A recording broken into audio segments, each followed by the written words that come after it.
Louvado seja o nome do nosso Senhor Jesus. Evangelho de Lucas, capítulo 11, versículo 27.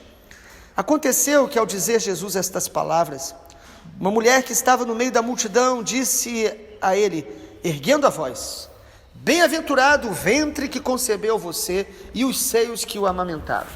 Jesus, porém, respondeu: pelo contrário, mais bem-aventurados são os que ouvem a palavra e a guardam. Visto que aumentavam as multidões em volta de Jesus, Jesus começou a dizer: esta é uma geração perversa. Pede sinal, mas nenhum sinal lhe será dado, senão o de Jonas. Porque assim como Jonas foi sinal para os ninivitas, o Filho do Homem o será para esta geração. A rainha do sul se levantará no juízo com os homens desta geração e os condenará, porque veio dos confins da terra para ouvir a sabedoria de Salomão. E aqui está quem é maior do que Salomão. Ninivitas se levantarão no juízo com esta geração e a condenarão, porque se arrependeram com a pregação de Jonas. E aqui está quem é maior do que Jonas.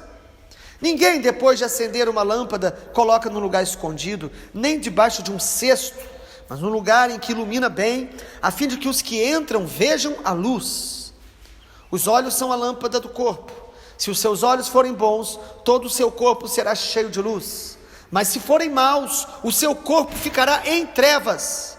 Portanto, tenha cuidado para que a luz que está em você não sejam trevas.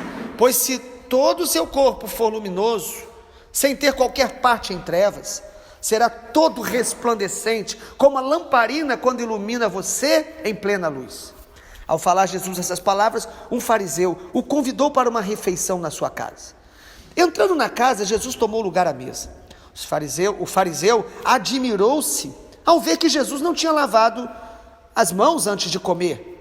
Mas o Senhor lhe disse: vocês fariseus limpam o exterior do copo e do prato, mas o interior de vocês está cheio de roubo e de maldade. Seus tolos, quem fez o exterior não é o mesmo que fez o interior. Mas deem como esmola o que está dentro do copo e do prato, e tudo lhe será limpo. Mas ai de vocês, fariseus, porque vocês dão o dízimo da hortelã, da arruda e de todas as hortaliças, e desprezam a justiça e o amor de Deus. Vocês deveriam fazer estas coisas sem omitir aquelas. Ai de vocês, fariseus, porque gostam da primeira cadeira nas sinagogas, das saudações nas praças. Ai de vocês que são como as sepulturas invisíveis, sobre as quais as pessoas passam sem perceber. Então, tomando a palavra, um dos intérpretes da lei disse a Jesus: mestre, ao dizer essas coisas, o Senhor está ofendendo também a nós. Mas Jesus respondeu: ai de vocês também, intérpretes da lei, porque sobrecarregam os outros com fardos superiores às suas próprias forças, mas vocês nem sequer com um dedo tocam nesses fardos. Ai de vocês, porque edificam os túmulos dos profetas que os pais de vocês assassinaram, e assim são testemunhas e aprovam com cumplicidade as obras dos pais de vocês, porque eles mataram os profetas, e vocês edificam túmulos para eles. Por isso, também disse a sabedoria de Deus: mandarei para eles profetas e apóstolos, e alguns deles matarão, e a outros perseguirão, para que dessa geração se peçam contas do sangue dos profetas, derramado desde a fundação do mundo, desde o sangue de Abel até o sangue de Zacarias, que foi assassinado entre o altar e o santuário. Sim, eu afirmo a vocês, se pedirão contas a esta geração. Ai de vocês, intérpretes da lei, porque vocês pegaram a chave do conhecimento, no entanto vocês mesmos não entraram e impediram os que estavam entrando. Quando Jesus saiu dali, os escribas e fariseus começaram a contestá-lo com veemência, fazendo perguntas a respeito de muitos assuntos, com o objetivo de tirar daquilo que ele dizia um motivo para o acusar. Louvado seja o nome do Senhor. A metade então do capítulo 11 de Lucas, que nós lemos agora, nos mostra alguns encontros de Jesus muito aparentemente conturbados. E sobre esse texto eu quero falar acerca do discernimento espiritual. Primeiro, a gente percebe no versículo 27, aqui uma mulher que acabou de ouvir Jesus falando sobre a questão da libertação de demônios, pessoas sendo libertas de demônios, como que Jesus ensina acerca disso, que a pessoa não apenas, quando a gente expulsa o demônio de alguém, não apenas a pessoa deve louvar a Deus, mas ela também deve preencher a casa, arrumar a sua vida, ser cheia de Deus, para que esses demônios não voltem a atormentá-la. Mas aqui no capítulo 11, versículo 27, uma mulher, ela não elogia a Jesus, mas de repente ela elogia a mãe de Jesus. Versículo 27 diz que a mulher disse no meio da multidão: bem-aventurado o ventre que concebeu você e os seios que o amamentaram. Aparentemente essa mulher estava fazendo algo interessante. Ela, admirando o Senhor Jesus, vendo a sabedoria, vendo o poder, ela elogia a mãe dele.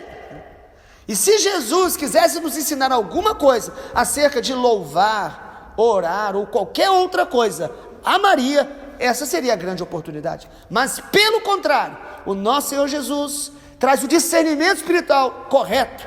Ele diz: não, bem-aventurados, felizes são os que ouvem a minha palavra e praticam, e obedecem, e andam comigo. Amado, nós precisamos ter discernimento espiritual, para não adorar a nada, nem ninguém, a não ser o nosso Senhor Deus, o Deus Todo-Poderoso.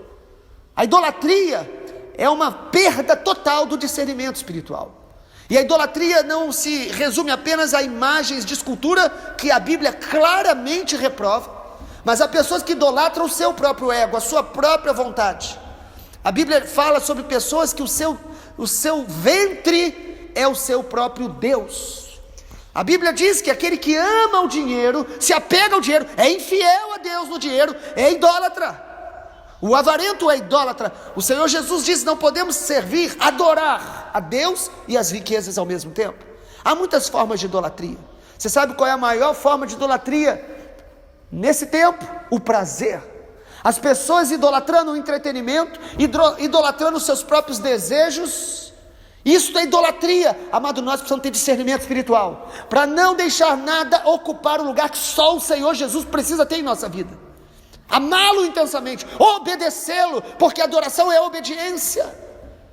Estar com o coração todos os dias olhando para Ele, se relacionando com Ele, não apenas com uma ideia religiosa, orações vazias, bonitas. Nada disso impressiona a Deus. O verdadeiro discernimento espiritual me levará a amar a Deus sobre todas as coisas, a amar a Jesus e a viver uma vida de relacionamento e obediência. Nós precisamos ter discernimento espiritual para não tirar o foco do Senhor Jesus.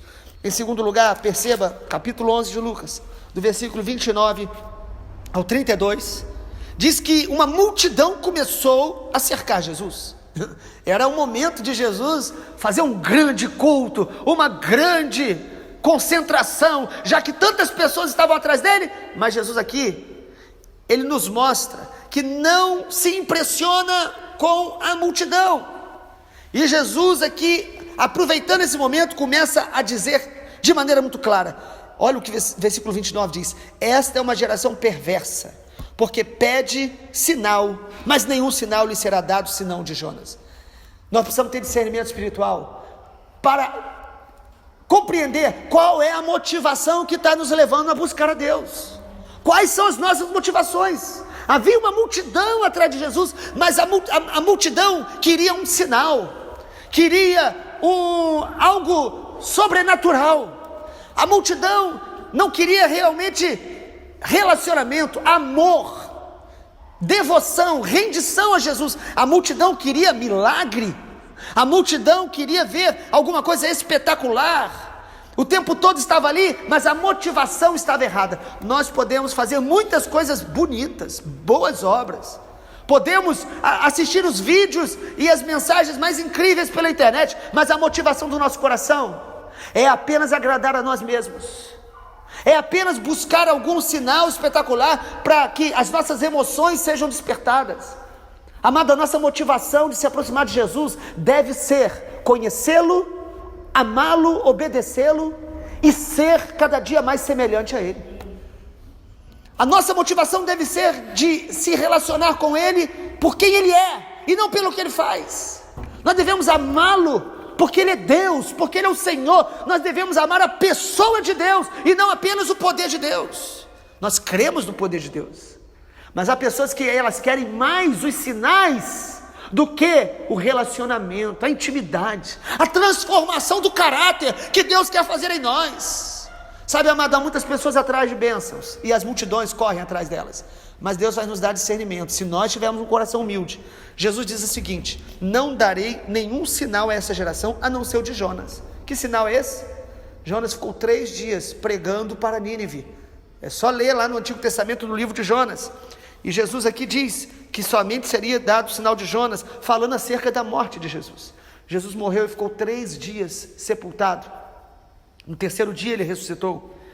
E Jesus diz que a geração dos ninivitas, versículo do número 32, ninivitas se levantarão no juízo com essa geração e a condenarão, porque se arrependeram com a pregação de Jonas. Ou seja, se nós tivermos o discernimento correto de quem é Jesus, o discernimento correto me leva a arrependimento, a mudança de vida, a querer andar com Ele e se tornar semelhante a Ele. Se o teu coração e o meu não estiver se arrependendo, nós podemos estar muito enganados quanto ao que significa seguir a Jesus. Jesus está dizendo que os ninivitas se arrependeram com a pregação de Jonas. Imagina, Jonas pregou, nem estava muito animado para pregar, ele nem queria. Deus de alguma forma o apertou, o enviou, e mesmo assim os ninivitas creram, tiveram temor, e aqui está Jesus pregando, anunciando. Amado, o que nos leva ao arrependimento não é a capacidade do pregador, não é o intelecto do pregador, não são os argumentos. O que nos leva ao arrependimento é o coração quebrantado diante da verdade de Deus. Você pode ouvir o Evangelho todo dia, conhecer, explicar, mas se o teu coração e o meu não se humilharem, os nossos corações não se humilharem, nós não vamos nos arrepender, nós vamos nos endurecer cada dia mais. Nós precisamos ter discernimento sobre a verdadeira motivação que está nos levando a orar, a ler a Bíblia, a congregar e a ouvir a palavra de Deus. E em terceiro aqui lugar, nós precisamos também pedir ao Senhor o discernimento espiritual, versículo 33, ninguém depois de acender uma lamparina coloca no lugar escondido. Versículo 34, os olhos são a lâmpada do corpo, se os seus olhos forem bons, todo o seu corpo será cheio de luz, mas se forem maus, o seu corpo ficará em trevas. Nós precisamos de discernimento espiritual para os nossos olhos espirituais, para a nossa visão espiritual ser correta. Jesus está aqui dizendo que os nossos olhos são como a lâmpada do corpo. Ele está falando aqui justamente do discernimento espiritual, a maneira que nós vemos a Jesus, a maneira que nós vemos as pessoas, a maneira que nós vemos a vida, precisa de ser debaixo da luz de Deus. Senão, nós vamos enxergar as pessoas conforme a nossa cultura, conforme a nossa criação, conforme o ambiente que nós vivemos ou o que nós construímos. Amado, nós precisamos de luz de Deus para ter discernimento espiritual. Nós precisamos da lâmpada do discernimento acesa dentro de nós. E a lâmpada do discernimento só é acesa pela palavra, por um coração quebrantado. A lâmpada do discernimento só é acesa quando a gente anda na luz, quando a gente não deixa as trevas, ou seja, tudo aquilo que é engano, tudo aquilo que é ignorância, tomar conta do nosso pensamento, sentimento e da nossa visão. E olha o que Jesus diz aqui no versículo de número 35. Tenham cuidado para que a luz que está em você não sejam trevas, pois se todo o seu corpo for luminoso, sem ter qualquer parte em trevas, ele será todo resplandecente. Jesus diz, cuidado para que a luz que está em você não sejam trevas. Olhando o texto no ponto de vista que os nossos olhos são lâmpada, os nossos olhos precisam ser puros, os nossos olhos precisam ser iluminados. Se você e eu colocamos os nossos olhos nas coisas deste mundo, se eu e você colocamos nossos olhos na imoralidade, na ambição, se os nossos olhos ficarem tomados por inveja, por amargura, ressentimento, por preconceitos, nós vamos perdendo o discernimento. E sabe o que acontece, amado? Nós vamos ficando em trevas, achando que estamos na luz. Por isso Jesus fala, cuidado, vocês precisam entender que se os seus olhos forem bons, o seu corpo será bom. Nós precisamos de discernimento espiritual para a nossa visão estar correta. Visão da vida, visão de Deus, visão do propósito de Deus, visão bíblica, visão da missão de Deus. Você pode estar andando em trevas, em áreas da sua vida, porque você não deixa a luz de Deus penetrar. Luz na Bíblia fala de revelação. Luz na Bíblia fala de direção. Lâmpada para os meus pés é a palavra, luz para o meu caminho.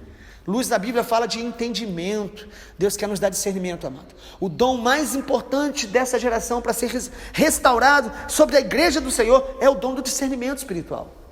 Nós precisamos ter discernimento espiritual para falar: Senhor, o que o Senhor espera de mim? Eu estou vivendo a vida que o Senhor quer, ou estou vivendo conforme os meus desejos, conforme esta geração vive, conforme a maioria das pessoas vive? Deus nos chamou para viver na luz da sua presença, na luz da sua vontade. Discernimento espiritual para os nossos olhos.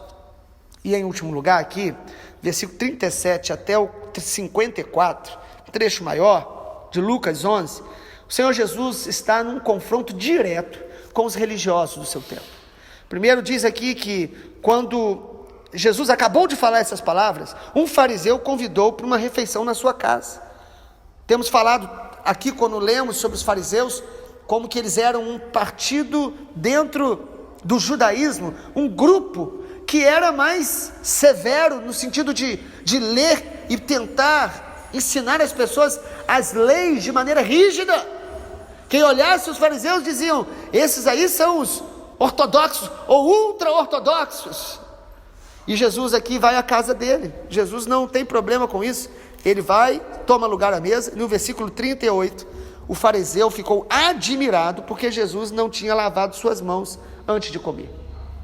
Os fariseus, eles eram tão rígidos com as leis cerimoniais que não apenas eles lavavam as mãos, os pés, eles tinham todo um ritual para comer, achando que isto era o mais importante. E o que Jesus nos mostra nesse trecho, são muitos ensinamentos, mas o que eu quero destacar hoje é que nós precisamos ter discernimento espiritual para buscar, praticar as coisas essenciais do reino de Deus. Porque na palavra de Deus há muitos mandamentos, há muitos conselhos e há muitas ordenanças do Senhor, mas há coisas que são essenciais e há coisas que são secundárias. Nós podemos perceber isso quando Jesus fala aqui no versículo de número 39. Jesus fala: o Senhor lhe disse: vocês fariseus limpam o exterior do copo e do prato, mas o interior de vocês está cheio de roubo e de maldade.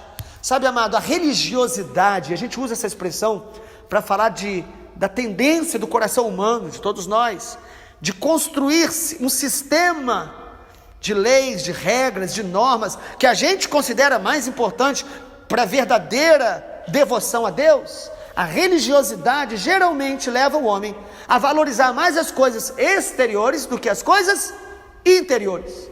E o Senhor Jesus aqui está falando para o fariseu: olha, o mais importante para Deus, o essencial, é a mudança do coração, é a transformação de dentro para fora.